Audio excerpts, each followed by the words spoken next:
Welcome back to another episode of What's Up, Prof? What's up, Prof? You know, the same rubbish is what's up ever since this world began. It hasn't changed, no. Nothing's changed. The same nonsense, the same queries, the same arguments. The same nonsense. Yes. The same arguments. It's thousands of years old already. Solomon was absolutely right. Nothing new under the sun. No. We're going to talk about a refreshing subject today. You really think so? A very controversial one. Nothing is ever refreshing when it comes to this kind of thing. No. Let's open with a word of prayer. Our Heavenly Father, thank you again for bringing us together. Lord, this is a very controversial subject today, and we ask that you bless us and enlighten our minds that we can uplift you through speaking about these things. In Jesus' name, amen. Yes. Martin, propensities towards disease runs in families. Definitely. Yes. But My father had this, therefore his offspring has this. There's a history of heart disease in the family. There's a history of cancer in the family. That's one of the first questions you are asked. Did your father have it? Did your mother have it? Did they this have it? Did they have it, right? Mm-hmm. But did you know that diets also run in families? Correct. How you ate is like the next generation ate. And when you married your wife and you said, but my mother never cooked like this, you're in big trouble. So no matter what you do, you're going to get into trouble. Because don't touch my plate. Right? I think it's the worst arguments come from over a plate. Over a plate of food. Yes. And my mother made this thing in this and this way. That's it. For 1 week, total silence. If you're lucky. And probably not anything on your plate. So, Martin, and the other thing is good food, good health. Is it just good food, or are there other factors that have to be taken into account? Other factors, but if you talk about health, it's also not just physical, but Correct. mental health as well. So there are so many parameters that we have to look at, and it becomes a war zone. Now, some people are very good at one of the aspects. Now, if you exercise, for example, everybody knows that that is good for you. Everybody needs regular exercise.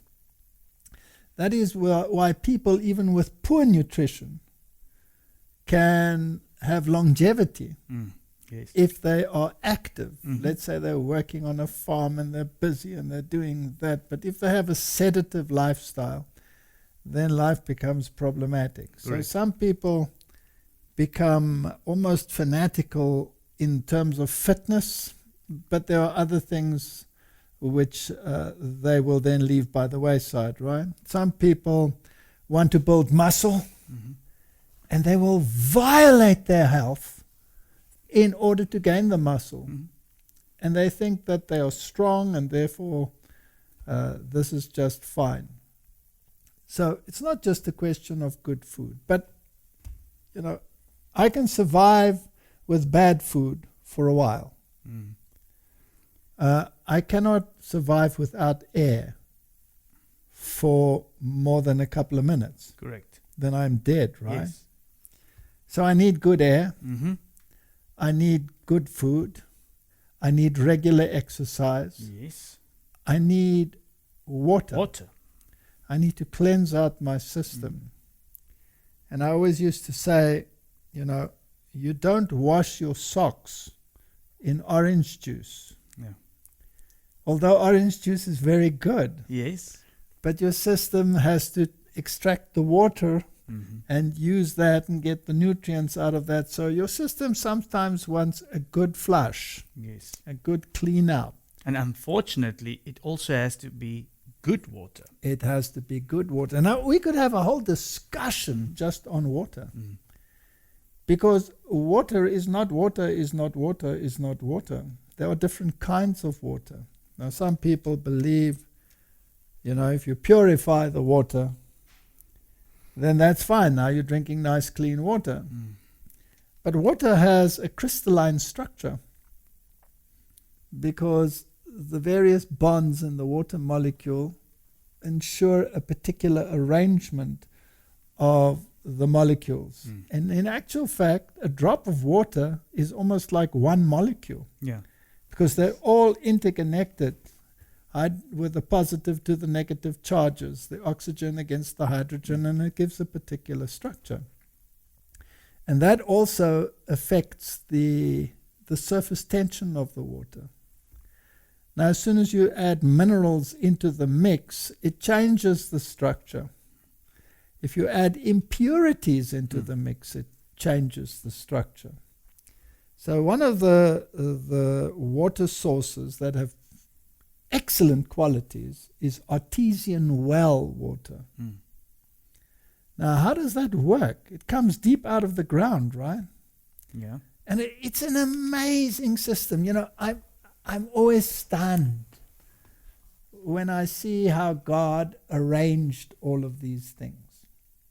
So if you take a tree can be incredibly tall. Yeah. But the water gets to the top, right? Now, in this tree, there are xylem and phloem channels.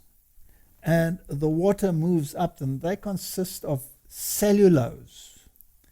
And cellulose is a kind of sugar structure that also has electropositive and electronegative aspects, hydrogen bonds and oxygen in the molecule.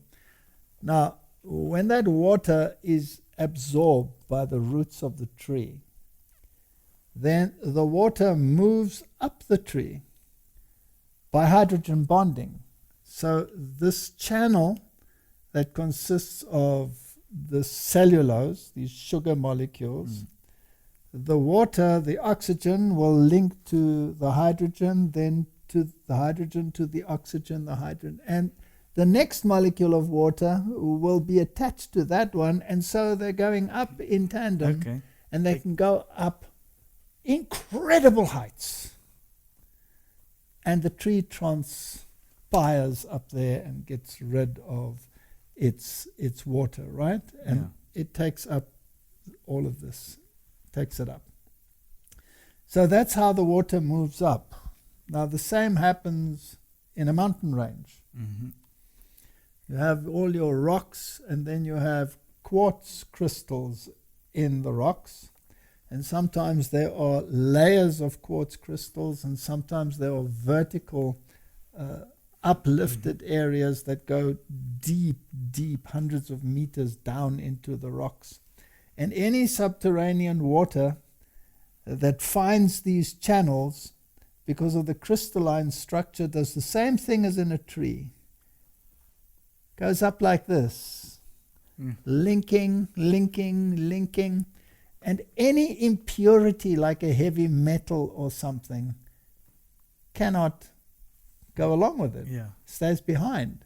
So that by the time the water comes out of this artesian well, it's absolutely pure water. That's why you find these mountain springs high up in the mountain, and you're wondering, how did they get there, right? They come from deep down at the bottom. And that water has a particular structure and a particular surface area that your cells love. Your cell loves it. And it enables it to take up minerals and to absorb those minerals in a specific way. If you disrupt that, then the surface tension is different. Sometimes you drink water and it feels like it's just going straight through. It doesn't go into the cells. And then that's sometimes purified water, like you say. Yes. So what kind of water is very important. So good water. My advice is good spring water is the best water to drink.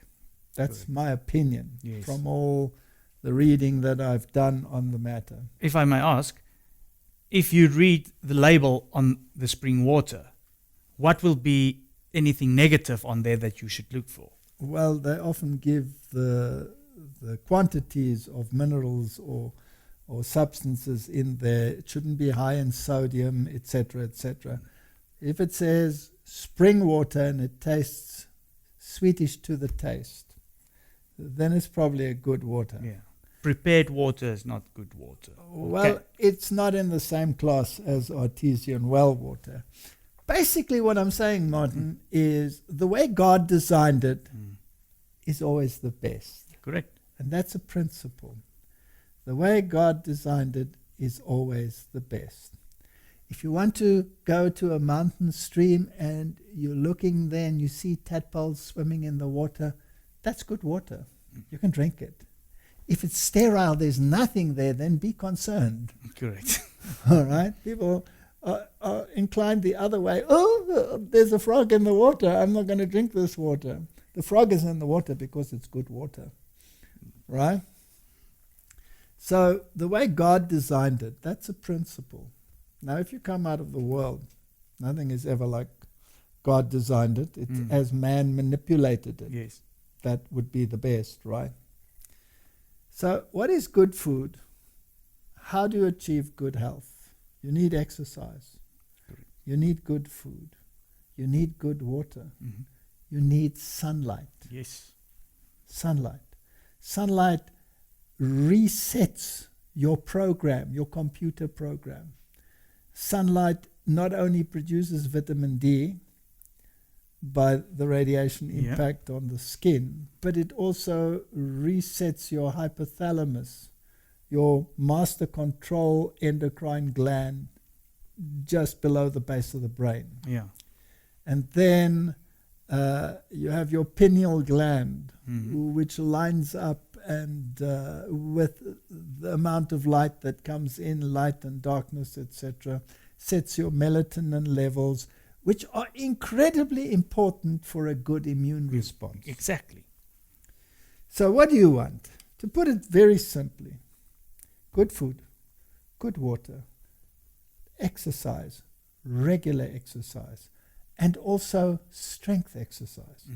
Not just one kind of exercise. You need variety. Yeah. When God created humanity, He gave them a job. Right? Yes. Which was a job which entailed many things. Some of the plants that you're going to work with are that high. Some of them are way up there. Some of them are difficult. Some of them are not so difficult. You have to bend, you have to lift, you have to work, you have to do different kinds of movement. A good workout in a garden is the best workout you can have. So working an hour or two in the garden per day shouldn't be seen as diversion. It should be seen as part of your duty. That's the very best exercise that you could get. And if you can take a spade and dig the ground and have all of those movements, and you need some strength exercise. Did you know that you can have the worst of diets, but if you have strength exercise and all of these that go along with it, it puts calcium into your bone. Just that. So you cannot correct some things just by using a one-sided approach. Correct. That's not one size fits all. Correct. And then another thing that's important, Martin, your mental health. Everybody knows that without an anchor, you become depressed. And disorder creates depression. Yeah. So when God comes into the equation, disorder disappears. Yes. Order comes into the life. A relationship with God sets the mind at rest because there is a help plan and a communication, a friendship bond that develops. So talking to God, having a relationship with God affects your health. Definitely. And a positive outlook affects your health. Many, many diseases begin in the mind. Yes. And the other place where diseases begin is in the gut. Easier. And the gut has its own brain. Mm-hmm. And the gut communicates with the mind. And when that communication is disturbed, disease is a consequence. So you want to keep a healthy gut. Mm-hmm. Okay, Martin, how do you keep a healthy gut? Good food. Now, is this good food just for you? Or are there other organisms that reside in your gut? Definitely. Bacteria. Okay, now those bacteria, are they your friend or are they your enemy? If you treat them badly, they become your enemy. If you treat them right, they're your friend. All right, so now if you ate with the knowledge that you have a dear friend in your intestine that you have invited to lunch, and you know that bad food will kill him, will you purposefully eat bad food to destroy your good friend? Unfortunately, so we do. But you're not supposed to. You're not supposed to. All right. So when you eat consciously that you're not eating for yourself alone. Correct. The type of bacteria that you have in your intestine will largely contribute to your health status. So you need exercise. You need good food. You need good water. You need good fresh air. You need sunlight. You need to get your rhythms right. You have to have enough sleep. Yes. You want to have your melatonin levels at the correct level. You want to have communication with God. You want to produce happy hormones. You want to have endorphins in your life. And what gives you endorphins? Exercise in itself will give you endorphins. Did you know that good music will give you endorphins as well? Yeah. And that rock and roll music will destroy them? Disturbs the whole system, actually. Disturbs the whole system. So, Martin, this is a package. You cannot take one item, we've titled it Good Food, Good Health, and say that is the be-all and end-all of a healthy lifestyle. But it is probably one of the more important ones. It's where it starts. That's where it starts. Once the food comes right, and the gut comes right, then often the mind comes right. Correct. When the mind comes right, you can discern spiritual things. And then suddenly this book becomes very important, and your communication with God can improve. Did you know that even the occult world says that if you want to have a good spiritual experience, you better eat a particular diet? Yeah, you've mentioned it before. We've spoken about that before. All right, so let's attack this from a holistic point of view. And then we also, Martin, need to talk about what happens when things go wrong. Correct. Because that's where most of us are today. Yes, everything's going wrong at the moment. And what perceptions are there out there in the world? Now, we had this discussion about science, right? And just because you have a white coat doesn't mean that you have the right coat. Correct. Sorry, but that is a bit poetic, but it's a true statement. It is. It's if you are saying that you've got the we behind you, the we's not always right, like Correct. you said. And if you have a white coat, it doesn't mean that you know what is good for your plate. Because what comes to your plate historically is what you are inclined to use, right? Correct. You mentioned earlier that even if the diet is a little bit not the best that it is, but somebody works hard and all this, it keeps him going longer.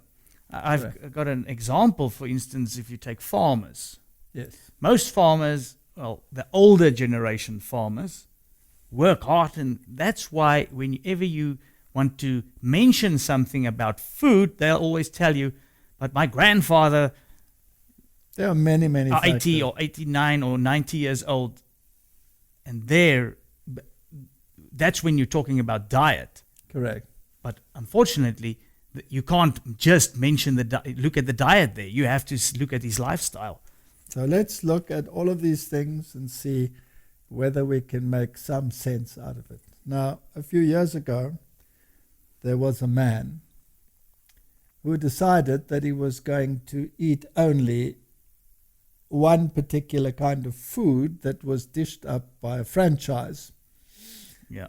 And what the result was, and since then there's been a huge outcry, and some of the menus have probably changed a little bit here and there, but generally speaking, is fast food the answer to good health?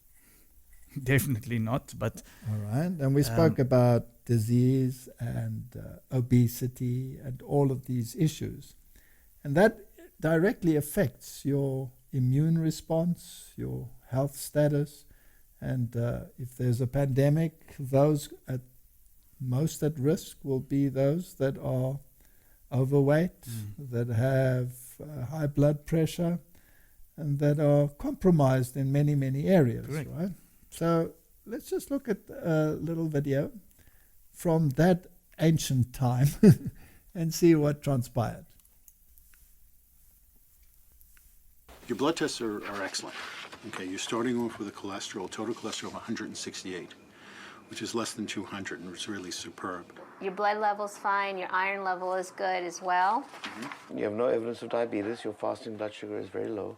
The other thing that we looked at were all your electrolytes in terms of the salts in your blood, your kidney function, your liver function. They were all perfect.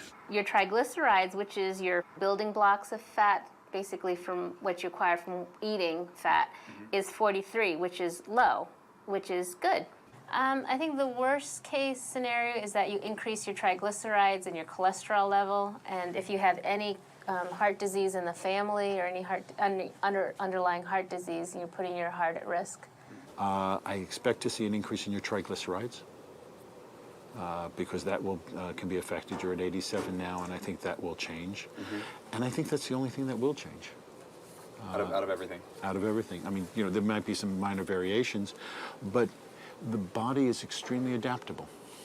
And the kidneys will handle any extra salt that you're taking in, and your liver will be able to metabolize additional fat. Your total cholesterol was 165 before, now it's 225. A liver that's inflamed in any way or sick in any way will leak some of its enzymes out into the blood. So this is very non-specific, but it means the liver is sick. Yeah. And the most likely cause of your liver sickness is a fatty liver. Your liver is now like pate. SGOT was originally 21. Now it's 130. And SGPT was originally 20. Was 20. Now it's 290. More than tenfold increase. That's not good. Not good. Not good. Not good. So if somebody were doing this to their liver with alcohol, they could theoretically wipe out the liver, wipe out all the liver cells, and there'd be liver failure. Now, I've never heard of anybody doing this to their liver with a high-fat diet. There's a drug that is used in emergency rooms called naloxone. It's used for heroin overdose. And a guy comes in, overdose on heroin, comatose, he's going to die. You inject him with this drug, and it blocks the opiate receptors in the brain. Heroin doesn't work, he wakes up. If I give that same drug to a real chocolate addict, a person just shoveling it in, you find the most amazing thing. They lose much of their interest in chocolate. They take a bite, they set it back down. In other words, it's not taste and mouthfeel. It's a drug effect of the food within the brain that keeps us coming back again and again. If you look at the menu at a fast food restaurant, they use all of the addicting components. They'll take a slab of meat, cover it with cheese, of course, which is filled with the casomorphins, the opiates that are found in the cheese protein. And then they serve it with a sugary soda, which has the addictive powers of sugar, with plenty of added caffeine. Now, you might be a 12-year-old kid. Your brain is no match for that combination. This is really, you saw these numbers, right? These numbers are absolutely outrageous. Okay, for the first time, we're seeing uric acid elevated. So you're giving yourself hyperuricemia. And the danger of hyperuricemia is gout, kidney stones. The results for your liver are obscene beyond anything I would have thought. Yeah. Truly. that movie Death in Las Vegas, Nicolas Cage. I mean, that pickled his liver during the course of a few weeks in Las Vegas, right? Right. I would never have thought that you could do the same thing with a high-fat diet. Yeah. My advice to you as a physician is that you've got to stop. You're pickling your liver. Yeah. And you're kicking it while it's down now. Now it's down, and you're kicking it further. I mean, if you're an alcoholic, I'd say you stop. I say you're going to die. You keep drinking, you'll die. If the pain starts to radiate to your jaw or down your arm, that's life-threatening, and immediately so. Yeah. So I need to hear about that, or you need to call 911. Okay. All right? I wouldn't suggest you continue the diet for a year to check this out. I don't think it's appropriate or healthy, especially with what showed up with your liver. For a year. Right. So I shouldn't eat this food for a year? No, I don't think so. We see people who go on an alcohol binge and their numbers go up like crazy. But to go on, a Mac attack, and they've got numbers to show that it attacks your liver too. I wouldn't have even thought about this, but it makes sense. Now that we have the data, it definitely makes sense. So Martin, his binge of eating only these fast foods destroyed him to the point where they were saying, if you continue, you're going to die. 30 days. 30 days. That's it. So it tells you something about diet. Now, we have a culture in the world where we say that animal foods are the best to place into your body. That is in direct contradiction with the good book, right? Correct. And we've read this many, many times, but it's in direct contradiction with what this book has to say. Because it says there, and God said, I have given you every herb-bearing seed which is upon the face of all the earth, and every tree in which is the fruit of a tree yielding seed. To you it shall be for meat, which means food. Mm. Remember when the King James says meat, it means food, not flesh. No. Flesh is Meat. Flesh is what we call meat today. All right. So the original diet was totally plant-based. Every seed, that's every legume, every nut, everything that you can imagine of, that's of a seed nature. And then every tree with fruit on it. And then after the fall, vegetables were added to the diet, not meat. And the longevity of humanity was in excess of 900 years. Yes. When meat was added to the diet, within one generation it fell to half of that.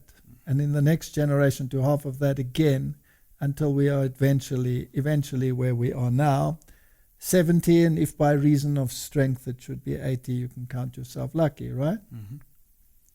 The average life expectancy is much, much lower than that. So we cannot look at the extremes and make conclusions. So the bottom line is the Bible says that every creature was vegetarian, including every other animal on the planet. And what has transpired since then is as a consequence of sin.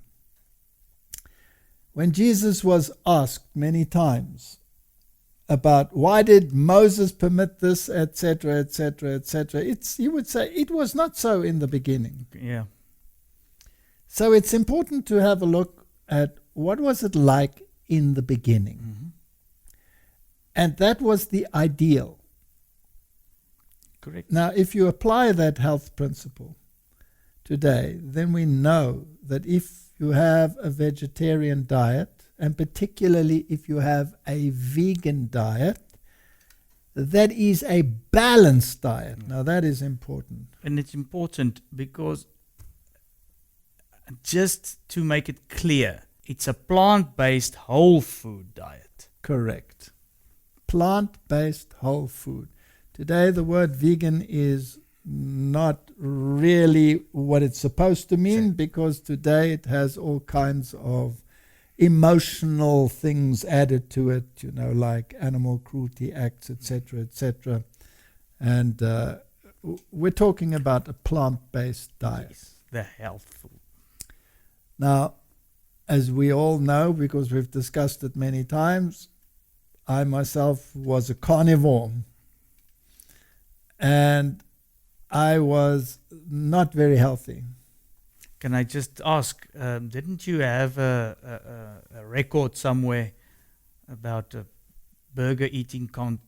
Oh, yes. I won various competitions and steak eating Oh, yeah? Yeah. exercises. Yes, I had a huge capacity for animal protein. And I was a very sickly person, if you think about it. I was incredibly fit. Mm. And that, I think, was my saving grace, because I played a lot of squash, which is a high energy activity. But whenever I had a game, I would smell like a horse, Yeah. as the salpeter would come out of my system. And your whole demeanor, your skin, everything is totally different. Mm-hmm. I had huge pores on my face because my body was constantly trying to throw out these toxins. Now, if you have a high animal protein diet, then the amino acid mix that you have is not the same as you would get from a plant-based diet. No. So if you have a diet of grains and legumes, which are the seed-bearing plants, right? Mm-hmm. Any grain mixed together with a legume in a meal gives you a perfect protein with every amino acid that you require. But even when you have that perfect, complete protein from the grain-legume combination, or grain-seed combination, or grain-nut combination, gives you that perfect amino acid profile. If you get the same complete protein from an animal protein, the ratio of the amino acids is different. Now, one of the amino acids that plant-based diet will give you in high quantities is the amino acid arginine. Now, arginine is a very specific amino acid, and it's a very interesting amino acid because it has more than one amino group. We don't have to go into the chemistry to confuse people, but it has more than one of these nitrogen groups, right? Yeah. And it is the amino acid that slots into your urea cycle. Mm-hmm. And your urea cycle is what takes ammonia that comes from the degradation of proteins, from the digestion of proteins. When that ammonia comes off, ammonia is highly, highly toxic. I mean, you use ammonia to kill everything off in your house when you use it as a household cleaner, right? Correct. Whatever it comes into contact with, it'll kill. So the same in your cells. When ammonia is set free in your cell, you have to detoxify it immediately or it will destroy your cells. And that's where the urea cycle comes in. And the beginning is arginine. And in the end, it splits out those amino groups and it produces urea. Now, if you're a bird or a reptile, you'll produce uric acid. Now, we also produce uric acid. It has more amino groups than the other things. So a person that has an overload of animal protein in their body will also produce uric acid. And that can lead to other issues like gout and all of the other secondary diseases. So a plant-based diet is in itself a detox diet. Correct. Because it helps the body, because it pushes the reaction in the direction of urea production, helps the body to keep it at a level so that you don't have the buildup of toxins in your blood. Another amino acid that is high in animal protein, or the amino acids, are the phenolic amino acids. Those are amino acids that have ring structures. And phenylalanine is one of them, for example. Now, these ring structures are like benzene, and they can be carcinogenic in high concentrations. Now, if you have a diet that consists of a high protein diet, low carbohydrate diet, then your body has to change the protein into a carbohydrate. Because your brain, your nervous system, requires pure carbohydrate. Yes. So now your body has to work 3 or 4 times as hard to get that same nutrient that your brain needs. Correct. Now, the way people think in the world is to say, carbohydrates will make me fat. Therefore, I'll stick to a high protein diet. If you have a high protein diet, you are going to force your body to take some of the protein that you have eaten and to convert it into carbohydrates. Because your brain cannot be fed by protein. Correct. It has to receive carbohydrates. Now, what is the logical thing, Martin? When you receive this high protein diet and you're taking half of it and changing it to carbohydrates, you are loading your body with the amino groups. Yeah. You are loading your body with the phenolic groups. Okay? And they are toxic to your body. So you're loading your body with toxins. Correct. All right. Your body can get rid of it through the urea cycle, excrete the other. Some of it goes out through the stool. And sometimes the excess is so high that it actually crystallizes and sits in your joints and gives you all kinds of problems, joint problems. Why not reduce that problem by cutting down the protein and adding the carbohydrate? Then you wouldn't have that problem. Now, the carbohydrate that you are consuming, in what form should it be? Whole. It should be a whole food. What does that mean? It means it must be a food that contains what the original contained. And that has 2 kinds of fibers in it. Yeah. Soluble fiber and insoluble fiber. Now, the soluble fiber is amazing. It's what produces the gums. For example, if you cook a fruit, it makes like a goo, and we call that jam, right? Yeah. That's because of the soluble fiber. The insoluble fiber is the roughage. That's like a scraper. Yes. Now, the roughage, the insoluble fiber, gives you gut mobility.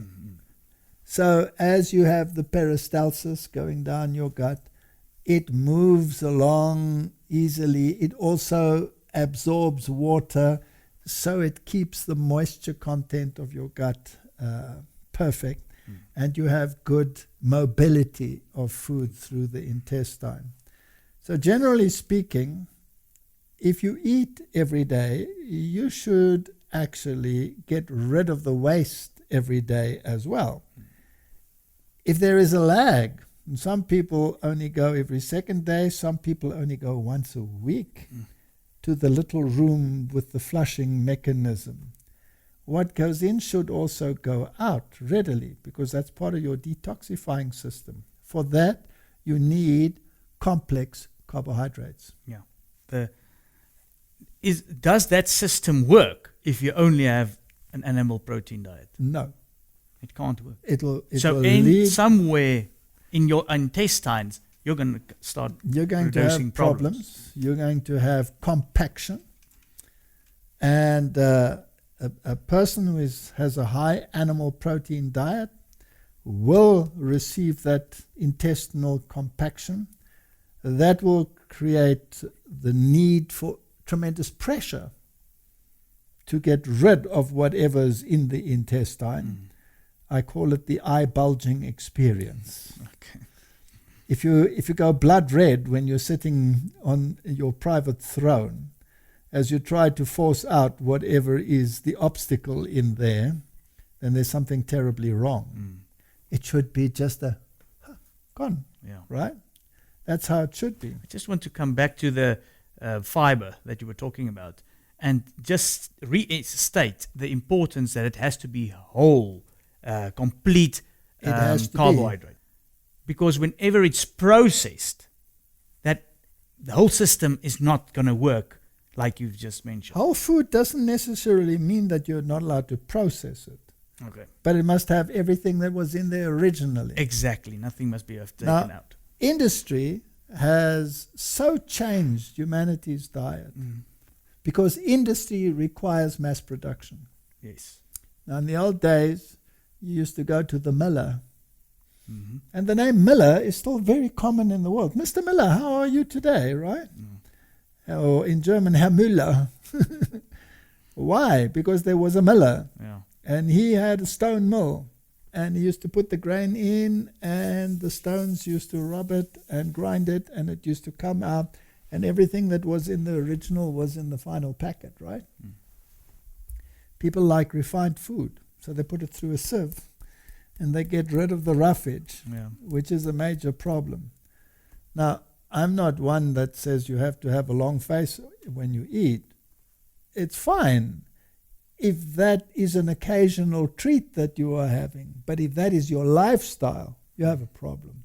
If white bread is a regular component on your table, you are looking for trouble. Yeah. In any case, I don't understand why people would want to eat it, because it tastes like cardboard. Well, that's also, you get used to that taste, and then you're not used to the others. Correct. But if you switch your lifestyle and you tell your palate, I don't want that, I want a whole grain food, eventually the other one will become loathsome Yes, to you. if your palate changes that.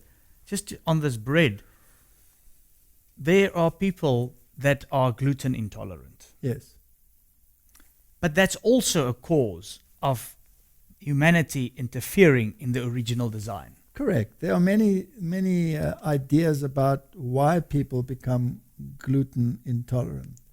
And some of them are associated with intestinal maladies, such as celiac disease or Crohn's disease, where the permeability is such that the gluten creates an autoimmune response because it's not absorbed in the correct way. We have to talk about how you absorb proteins, You can?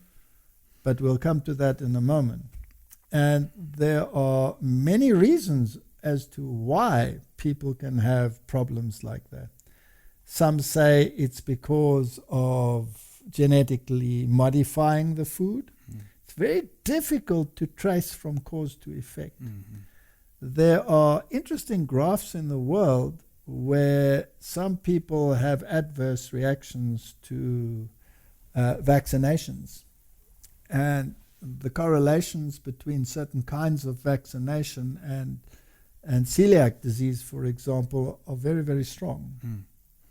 So there are certain things that have been introduced that can cause this. But even if you go onto a gluten-free diet, then it must still be a whole food diet. Correct. That's very important. Yes, and many of the gluten-free foods that are produced by the industry are anything but whole foods. Correct. In fact, they are so refined, and just because they are gluten-free Gluten-free. doesn't make them healthy. Exactly. So that's why we also are going to produce a program, at least, as to what is a whole grain gluten-free bread and diet, for example, because that's also very important. That stays with the same basic principle. Correct. As soon as there's been tampered with anything of the original, Yes. be careful. Now, when you eat a whole food, plant-based diet, you're not, as I said in the beginning, you're not just eating for yourself. You are eating for your flora inside your intestines.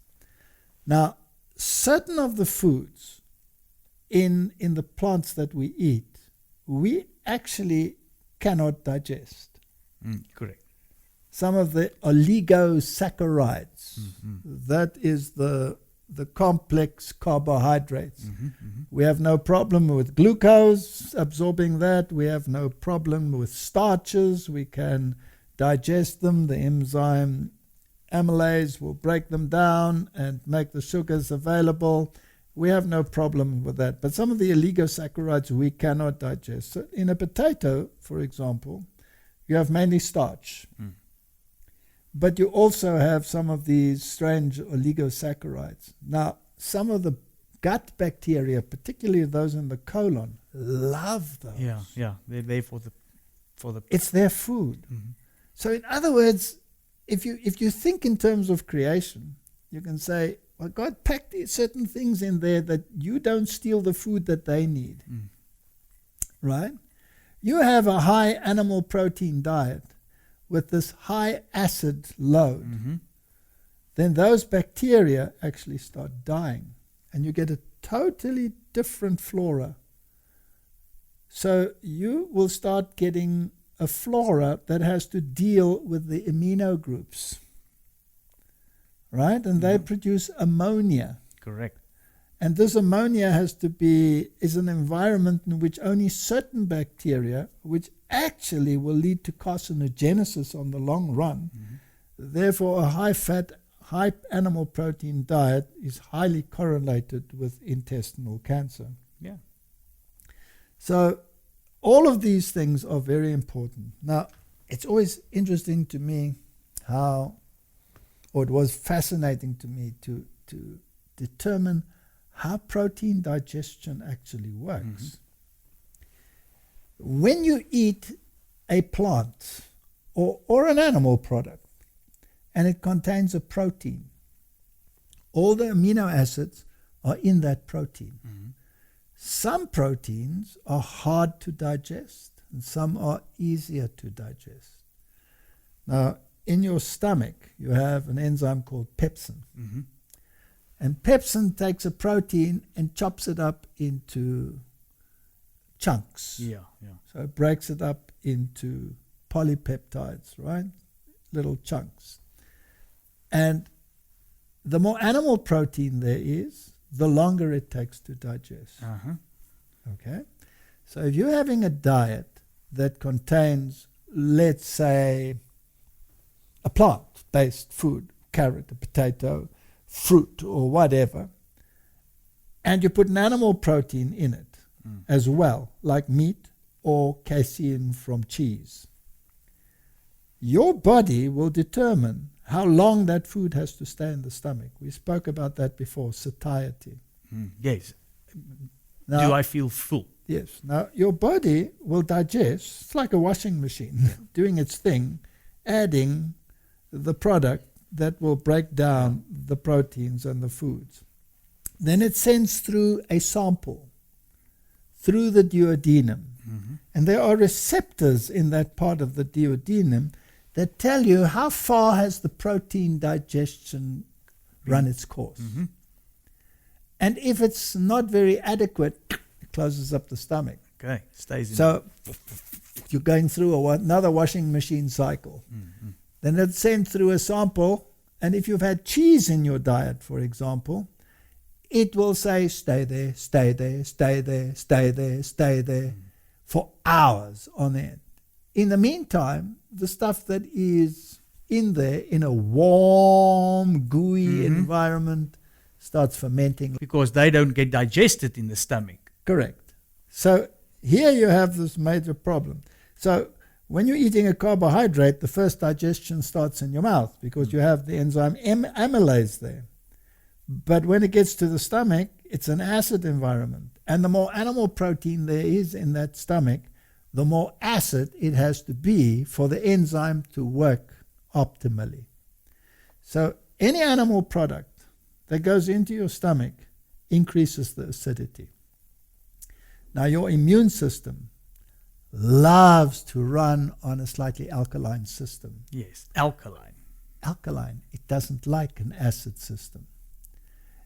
Then as it passes through eventually, with the carbohydrates having fermented now, in other words, you're no longer getting carbohydrates. They've fermented to fatty acids. That adds to your acid load, right? Yeah. So a diet that contains animal protein is a high acid diet. The most acid foods are cheese, then come the meats. Mm-hmm. If you take a plant-based protein, it is slightly acid-forming, like most nuts, Yeah. etc., are slightly acid-forming. And some are even alkaline-forming, which is amazing because they contain amino acids. But they're so balanced with minerals that they're actually slightly alkaline. For example, almonds are slightly alkaline.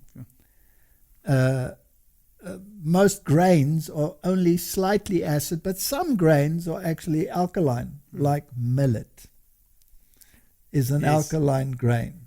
So if you're suffering with acid load, then you want to include grains that are alkaline forming, like millet and sorghum and those, into your diet.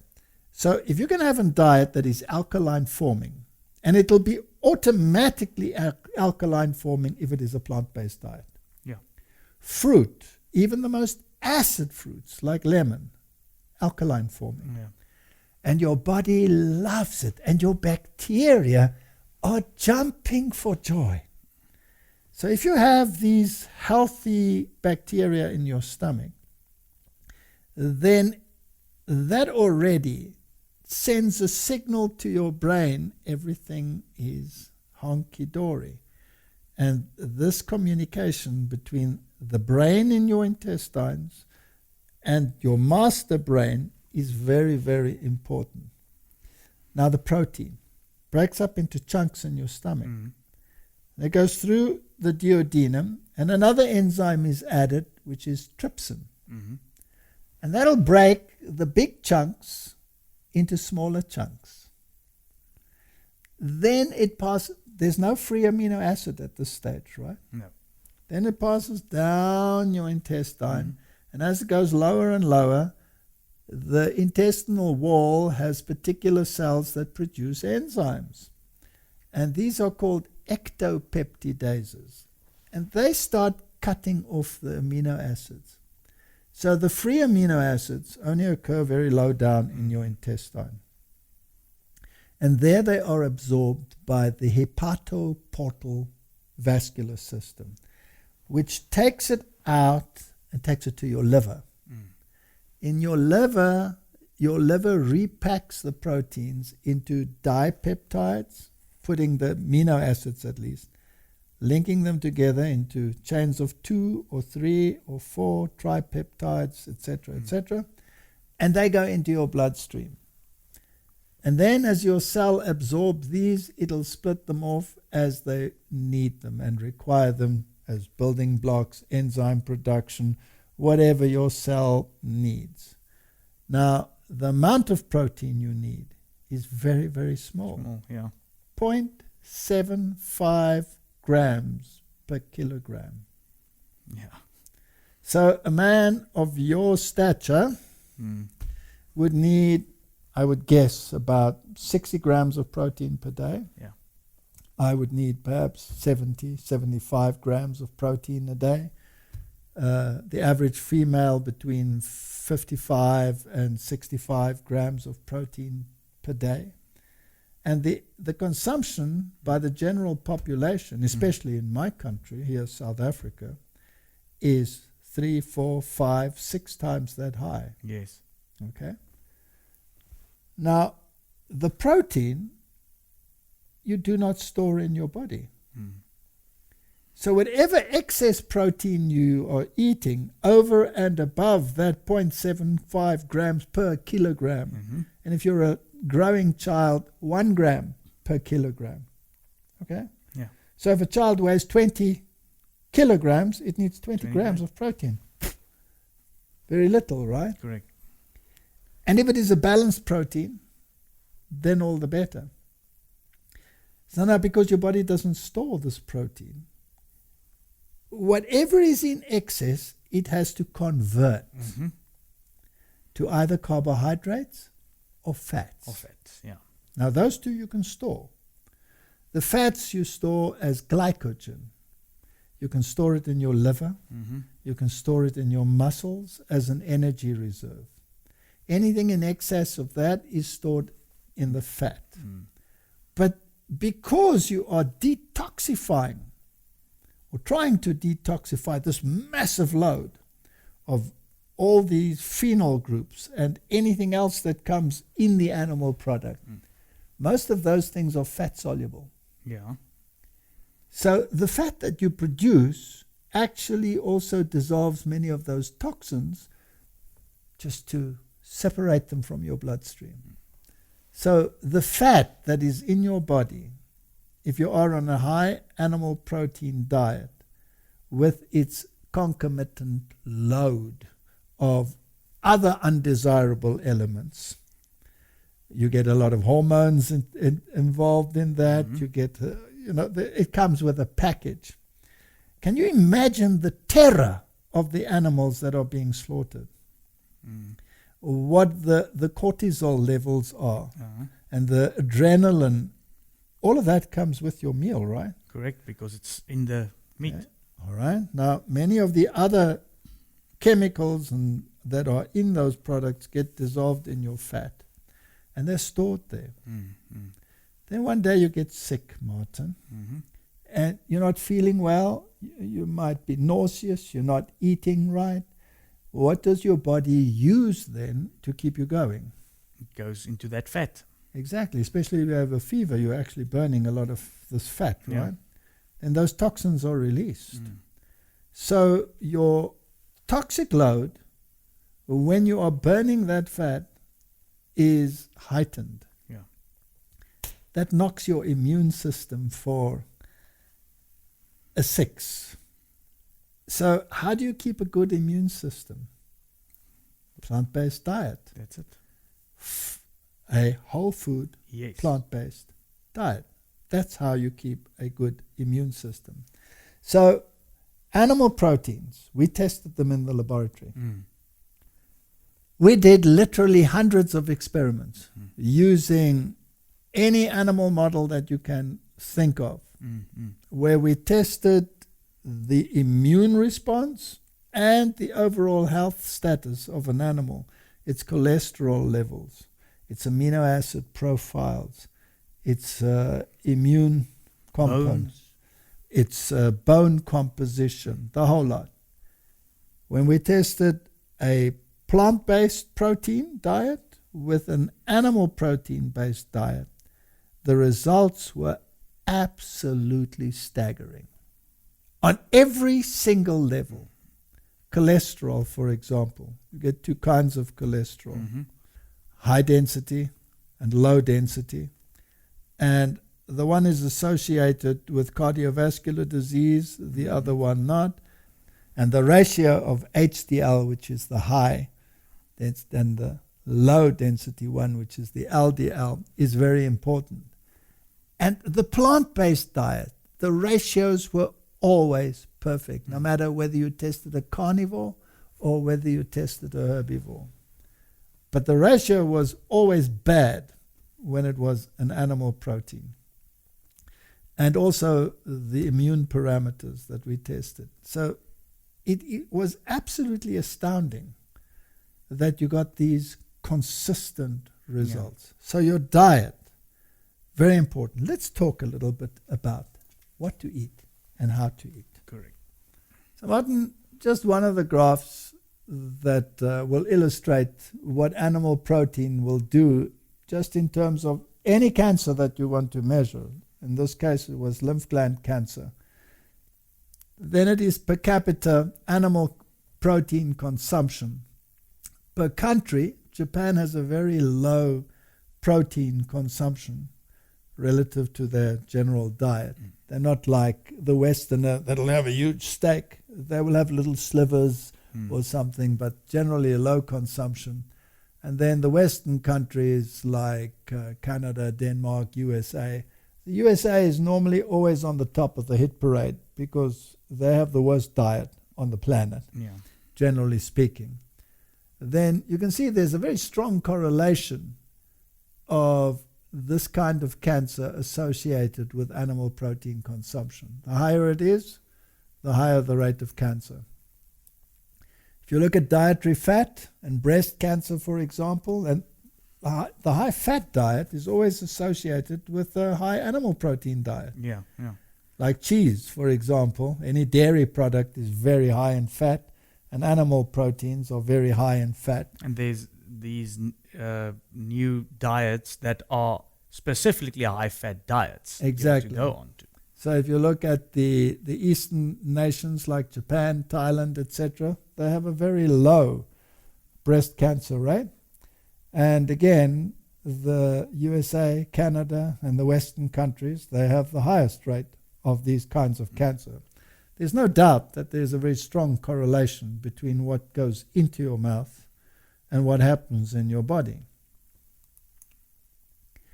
Here is milk and breast cancer. And again, it's fascinating that the countries that have the highest rates are the dairy-consuming countries like Denmark, Switzerland, etc. And the US, of course, is always very high on the hit parade. And those that don't really consume milk, like Thailand, Japan, etc., they consume soy milk. Correct. They don't have that problem. Oh, but what about the estrogen in soy? Don't irritate me, Martin. That is the most nauseating question that I received. It's based on total misinformation. Mm-hmm. And it is surprising to me that no matter how much science you put out into the world, this stubborn argument is constantly being thrown at your head. Now, the kind of estrogen, in inverted commas, that you find in legumes, particularly in soy, for example, is phytoestrogen. And phytoestrogen does not have the feminizing estrogenic properties at all.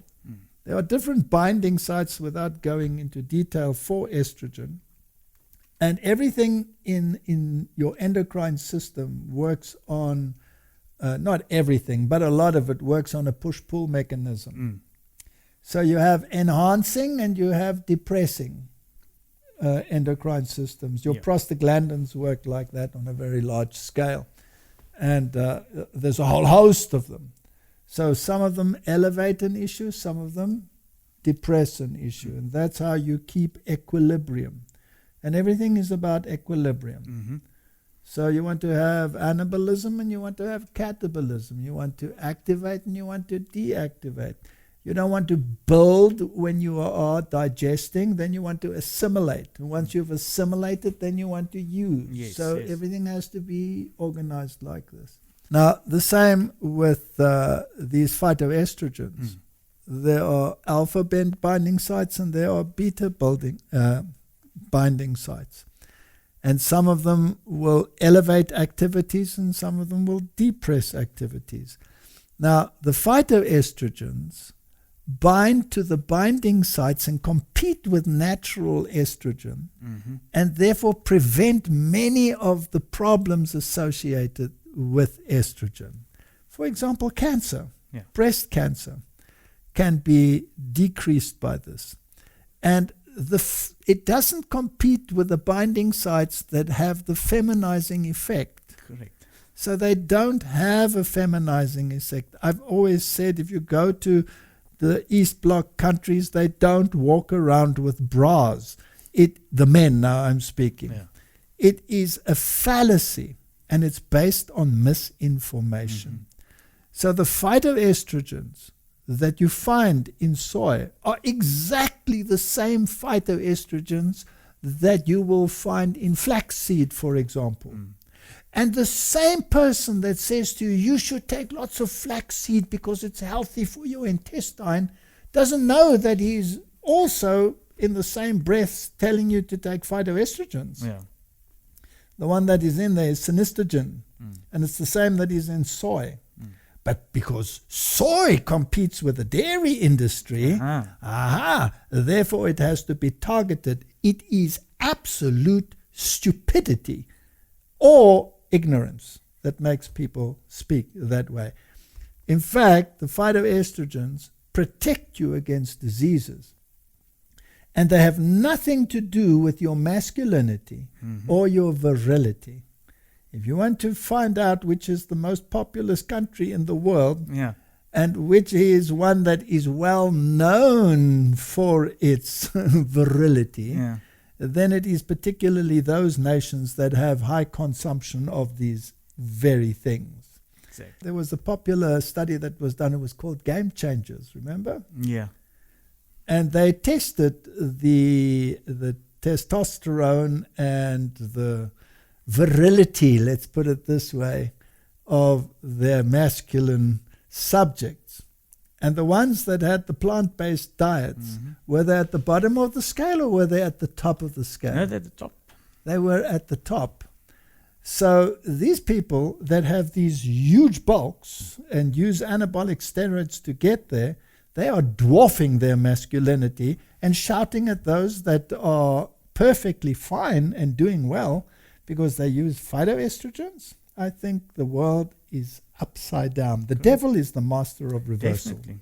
That's why I come back to this, that once your science doesn't correlate with that Bible, Correct. then it is skew, even if it looks like it's correct. Correct. I give you every seed-bearing plant. Does that include flax seeds? Correct, yes. Does that include the soybean? Yes. Does that include any other bean? Mhm. So if God says that is the best diet, you take it to the laboratory, you show that it is the best diet, does it convince the people? No, No. not at all. No, because they are run by their palates. Correct. Then they start looking for scientific evidence, and they actually get scientific evidence that the alternative to the Bible is actually Correct. better. So you will have statements, a glass of wine is good for you. All right? And eat lots of chocolate. That's good for you. And drink lots of coffee because we found something good in coffee. Yeah, some tests show now that caffeine is actually, there's good in caffeine. Exactly. But if you look at the detrimental effects and you see the 40% reduction in oxygen supplied to the brain, then it's absolutely ridiculous that you can even argue like that. So what you eat is very important. And let's have a look at some of these things. Yeah, I was thinking maybe we can just share with the viewers a normal day of eating in your life. A normal day of eating in my life, No, okay, my life as well. in your life as well. All right. Because a lot of people, okay, so if you've got people now that decided, okay, I want to give this a go, where do you go to? All right. Because we were like that. You're at a total loss. Okay, so I want to try this. How do I start? Where do I start? All right. All right. What is a good diet?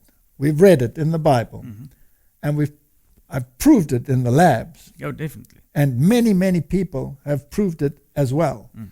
And the China study stands out as a monument, and many other studies have been done. I mean, the literature is replete. So a diet that contains a lot of fruit is an excellent diet, right? Now, fruit contains a lot of water.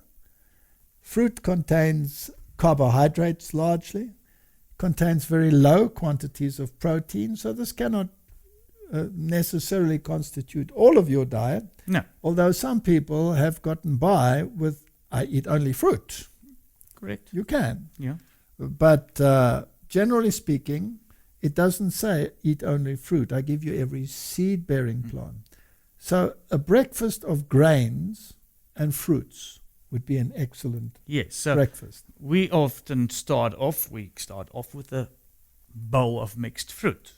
All right. Now, what are you getting in this mixed fruit, Martin? You're getting carbohydrates, right? You're getting water that is actually cellular water.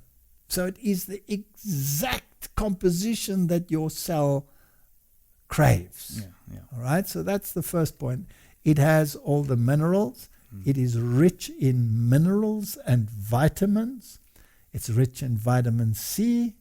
And depending on what kind of fruit it is, it will have different components. Yes, and also important why we start off with fruit is it digests faster.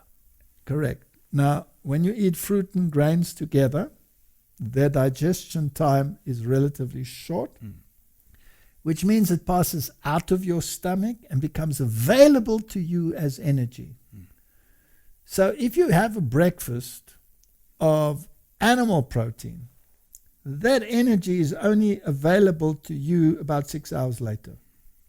Whereas if you have this, a large proportion is available within a very short time. Now, what we can see here are different kinds of fruits. Now, there's a strawberry, for example, or a piece of a strawberry. That is the fruit that has the highest antioxidant level, together with some of the others, like the cranberries and pomegranates and all of these. They have very high and different levels of phytochemicals, the antioxidants. Now, what is an antioxidant?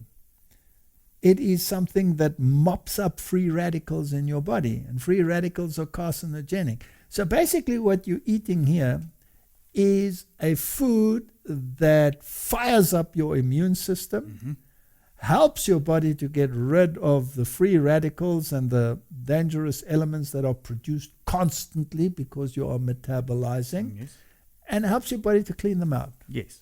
Can't have better than that. But then you want some energy, so you want some good bread or whatever grain.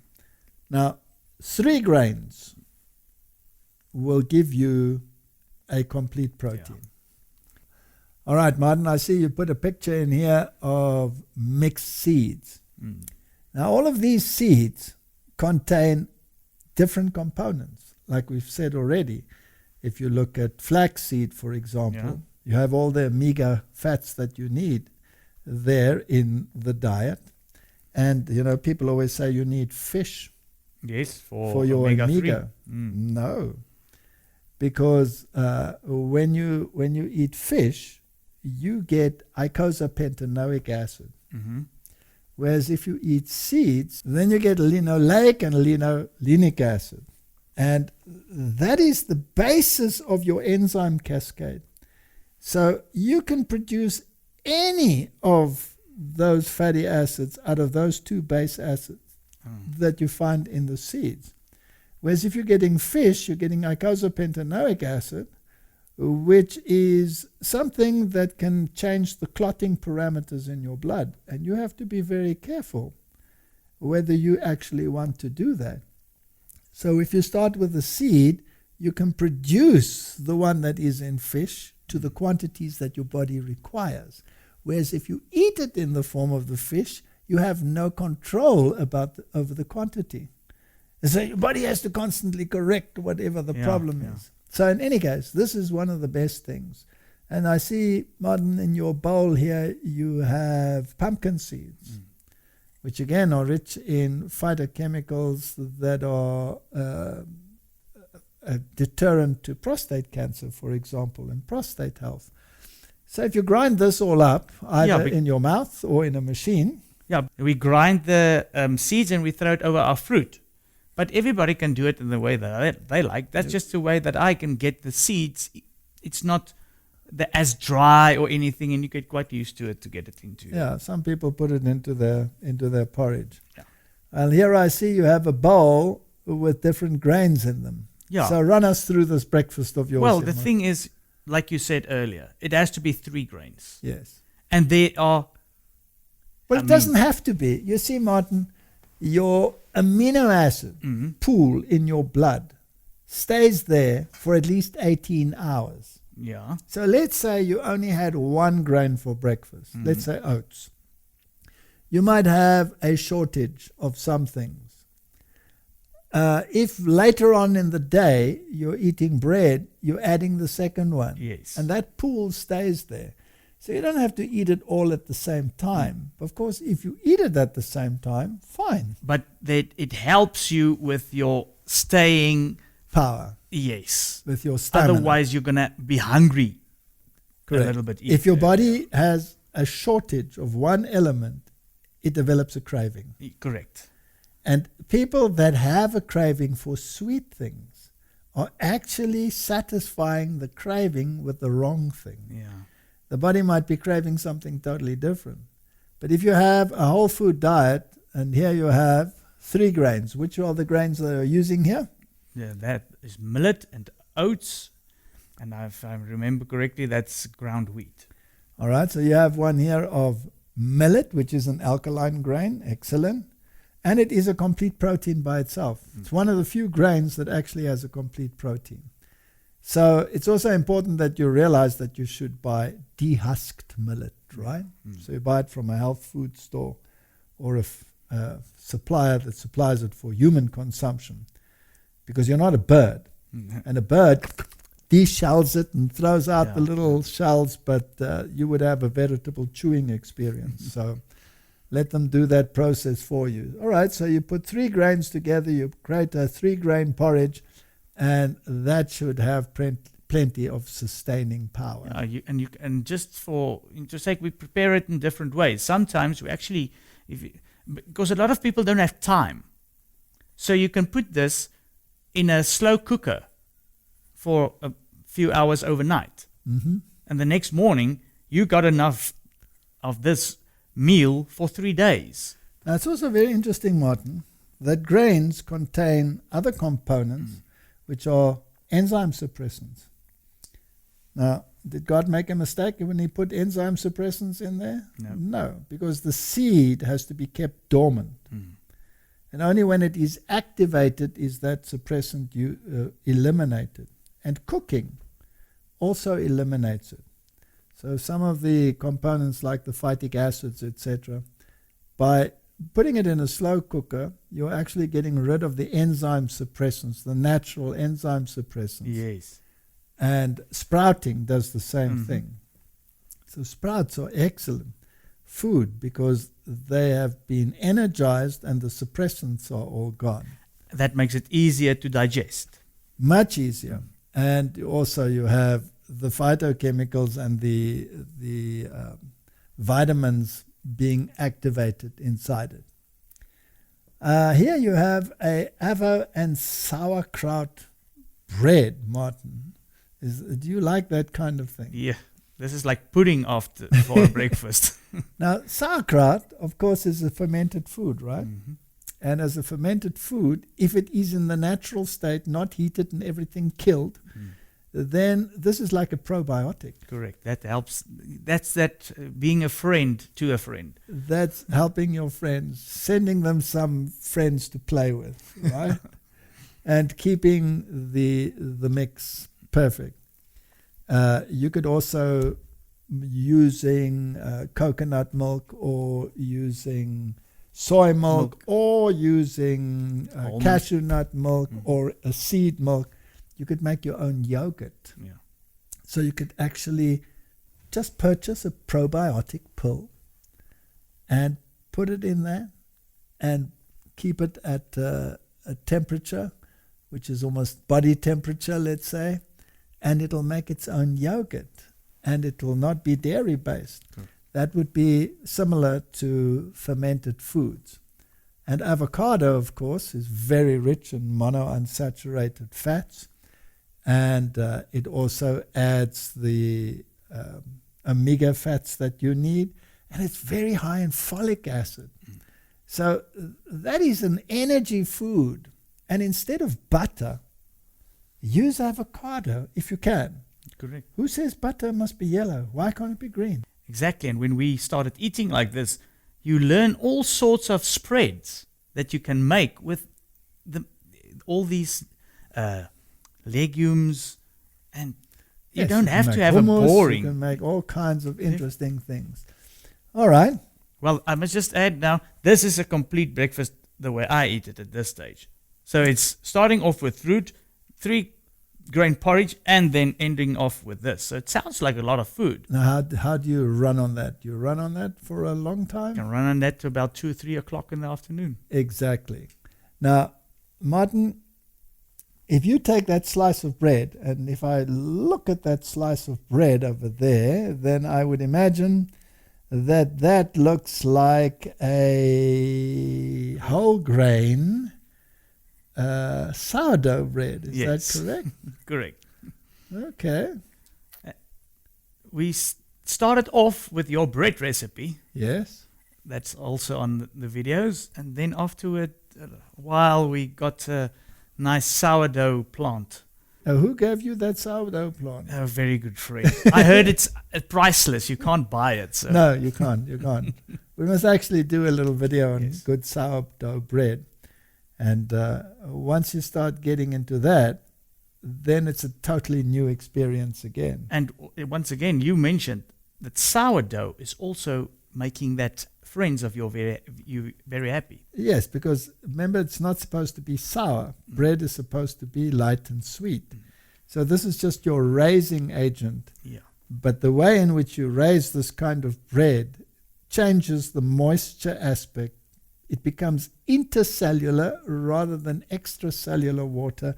And it's a totally different ball game. But let's not go there. Yeah, but just it's healthier. It's a wonderful bread.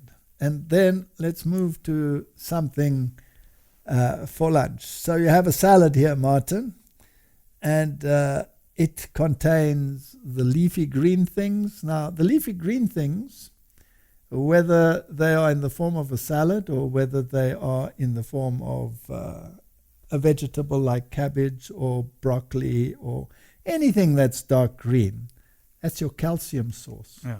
When you see the dark green, you think calcium. Now, animal protein, because it increases the acid load, actually removes calcium from the bone to neutralize the acidity, because that's how your body is wired. You have this push-pull mechanism of parathyroid hormone and calcitonin.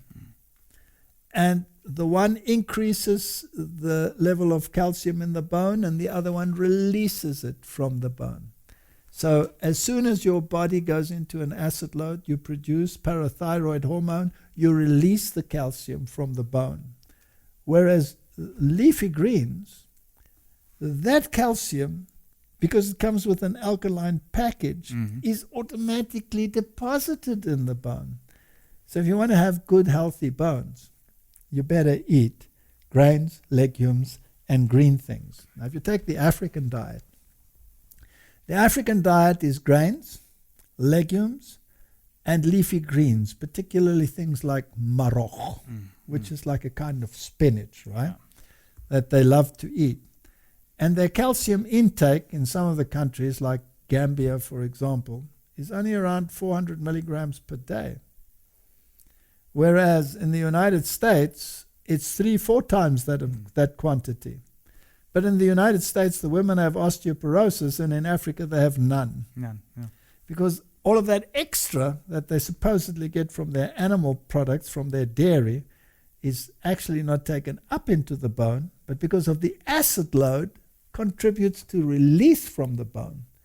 And you get rid of it through the urine, and you have a little bit of gut, etc., as a gift beside. So this is your mineral, vitamin, calcium tablet. Yeah. And also helps with your blood sugar. Absolutely. And here you have a stir fry with brown rice. So then you have, this is quite a low protein diet. If you wanted to now increase the protein diet, you could add a legume. Yeah.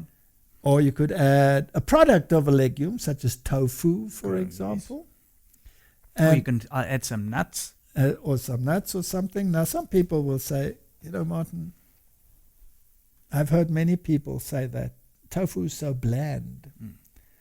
Well, you know what? Everything is really bland. If you take meat and you wash out all the blood so that it's just a white pulp, it's totally tasteless. So the only taste that you will get out of it is by what you add. And exactly the same with tofu. You can make, if you want to know how to use tofu, then go to the countries that utilize it. Yes. Go and check out recipes, Thai recipes, Japanese recipes, Chinese recipes. Those are the countries where this is a staple diet, and learn from them how to prepare it so that it satisfies the palate. So a little bit of homework, a little bit of internet usage, and you can become a gourmet, right? Correct. So a stir fry on rice with all of these things added, and then you will have a pretty healthy protein diet. And here you have a chickpea stew with coconut cream and bulgur wheat. Now, bulgur is cracked wheat. It's made in a very special way. They use traditionally these huge pots, and they have a fire underneath them, and you cook the grain, and then you spread the grain out and you dry it like you would in the sun, and then you put it through a mill that just cracks it. And that's how you get bulgur. So it's already pre-cooked. That's why it cooks very quickly. Yeah.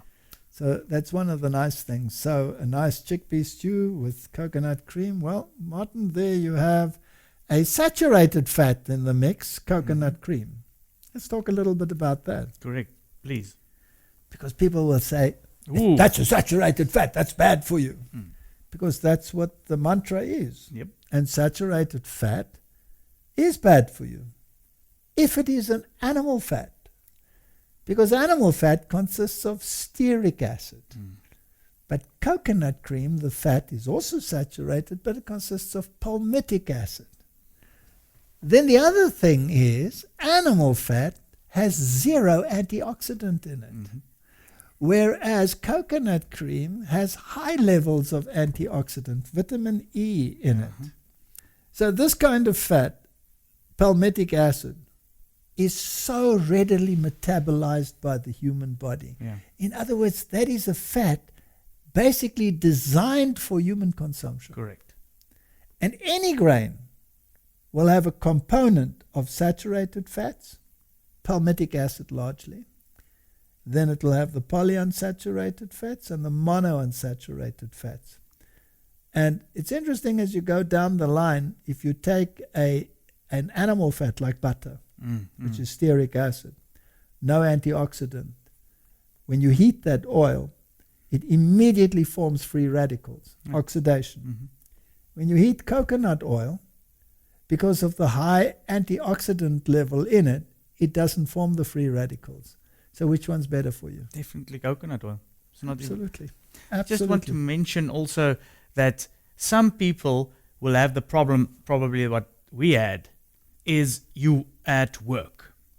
So you don't have time to have your lunch and go and make it.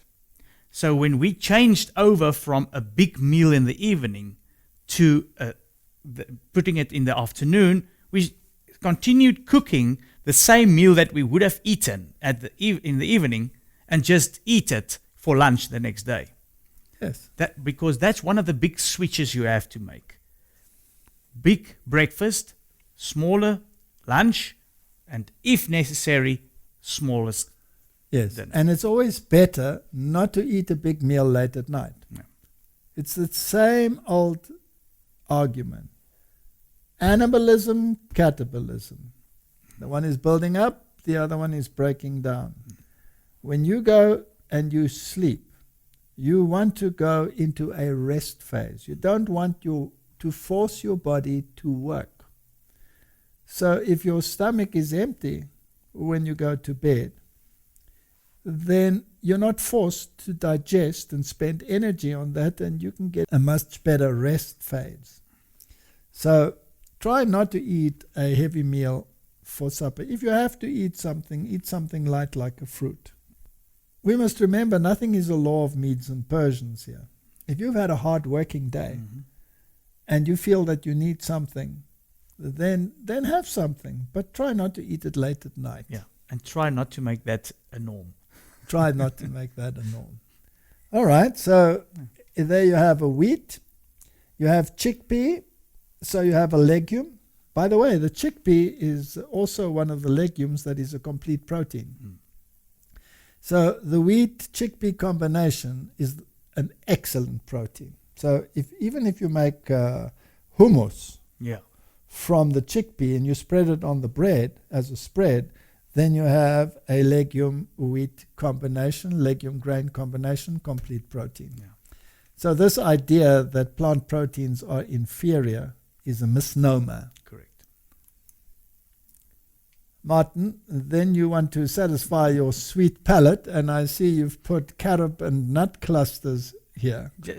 Occasionally that goes off well after. I see. Now the carob, of course, also comes from a legume, right? And it's largely made from the pods, but it is somewhat like chocolate, but it doesn't come with the opioids and the caffeines and the theobromines and the other evil little trappings that you have in that. So that's an excellent little end to a meal. All right, Martin, so we said that a grain legume is a perfect example, and here you have a red lentil spread, which you can, of course, season according to your palate, and a good bread, a whole wheat bread, then you have a grain legume combination. And for the busy housewife that wants to send the kids off with a good something, if you put peanut butter on that, you also have a grain legume combination. Correct. It's not that difficult. It's not that difficult. It's not rocket science. No, and it just takes some effort to start getting used to the menu. All right, let's just talk about this now. What have we had here in the diet? We've had foods that are rich in antioxidants and phytochemicals. That's your fruits. And minerals and vitamins and everything that you require. And different foods have different components. Correct. So if you want to make a snack now for the evening, and you have to choose between something, you want to give your kids something to eat or something while they're doing whatever they're doing. If you take popcorn, that is very rich in certain minerals. Zinc, for example, is very high in popcorn. It's easily digestible. Put a little bit of sprinkling over it, of a seasoning, and there is something to keep your kids occupied and keep them happy. Yeah. And you can snack on something like that. Whereas if you snack on the things that you buy in the store, you're going to get the saturated animal fats, or you're going to get oxidized fats like polyunsaturates that have been highly processed and heated. So you have a high fat, refined food meal that is really not good for you. So, yes, it's just a different mindset. That's it. I did write a book some time ago called Diet and Health Scientific Perspective, with lots of peer review articles that are cited in it, plus a lot of our own research. And it's not in print anymore. And then there is the book by Colin Campbell, and it's called the China Study, which sort of corroborated what was done before. So there are all of these studies which show that the diet that is advocated in the scriptures is actually the diet that is best suited for humanity. Yeah. And the China study was not done from a biblical perspective. It was just pure science. And the same with the book Diet and Health that I wrote, was from a purely scientific perspective.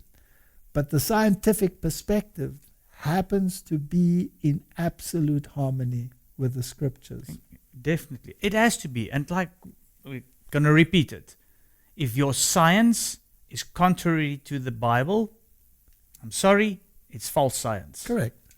Now, the interesting thing to me was that many of the claims are absolutely the opposite of what the world would like to hear. And yet, when you take it to the laboratory, consistently the narrative that supports the Bible comes to the fore. I want to tell you, Martin, that I have found the Bible to be the most trustworthy book that exists on the planet. And it is the most denigrated, suppressed book or distorted falsely quoted book in the entire world. And at every single level, whether it be regarding the plan of salvation, whether it be the origin of all things, whether it be the diet best suited, whether it be the best mental doctor on the planet, this is the book that supplies all of those answers. And if people would only listen to what their Creator has told them, then according to his promise, none of these diseases would be doing to humanity what they are doing to it now. And particularly in the time that we are living in now. Yes. With all of this evidence, why don't we give God a chance? Because it seems to me that very soon we will be between a rock and a hard place, and we'll have to make a choice. Now, when it comes to the issue of diet and health, as we've discussed, and the reason why we are doing it also in this time of disease in the world, particularly now, and the importance of a strong immune system, it is no guarantee that you won't get sick. Correct. Right? Definitely. It's not. And that is why it's important that we also learn about how to deal with the issue once you actually do get sick. Because it is so heartbreaking to see how many hundreds of people end up in the medical system. They go to hospital. Many of these doctors are working very hard to try and save lives, but people are dying. Yes. And what is there that we can do in order to give our body the best possible opportunity to ward off the effects of disease? Yes, and what is there if you do get a disease to help the body to get through this? Correct. So now we've already stated, you need exercise, you need fresh air, you need good water, you need a healthy diet that will supply everything that your body and your immune system requires to fight and ward off diseases. And if you do get the disease, what can you do naturally to help your body even further? Number one is water. Because water not only supplies everything to your body, but also gets rid of everything that is detrimental. So water treatment, whether you use the water internally, whether you use it externally, is an excellent treatment. Hydrotherapy is one of the best methods to help your body fight disease. So get into contact with people that know how to judiciously use water to fight a disease, and how to give your immune system a super boost, hot and cold compresses. How do we help a body that is overloaded with toxins or proteins that shouldn't be in the body, for example? How do you rid your body of these things? Charcoal. It's such a simple method. You can take a teaspoon or a tablespoon of charcoal, mix it in some fruit juice or something, drink it down, and it will bind toxins and take them out of your body. You can make charcoal poultices, where you take a little bit of boiled linseed, mix charcoal in there, spread them on a cloth, and make a poultice, put a piece of plastic, especially over the liver area, or wherever the problem is. If you have a wound or something, a poultice like that can draw out toxins and help your body get rid of whatever is causing the problem.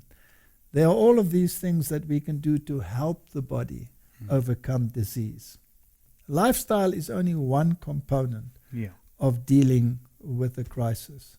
And then natural products like herb teas.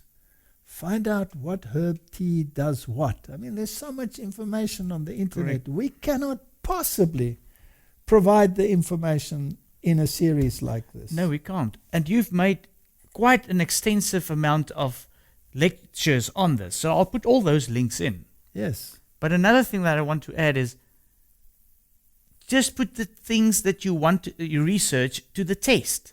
Yes. Does it add up to what the Bible says? Correct. If it falls in there, then you can use these remedies. Correct. And, simple things like drinking water with lemon juice in it. And what temperature should the water be when you are not feeling very well? And what kind of tea is detoxifying? What does stinging nettle tea do? What does buchu tea do? I mean, for things like, for example, kidney infections or bladder infections.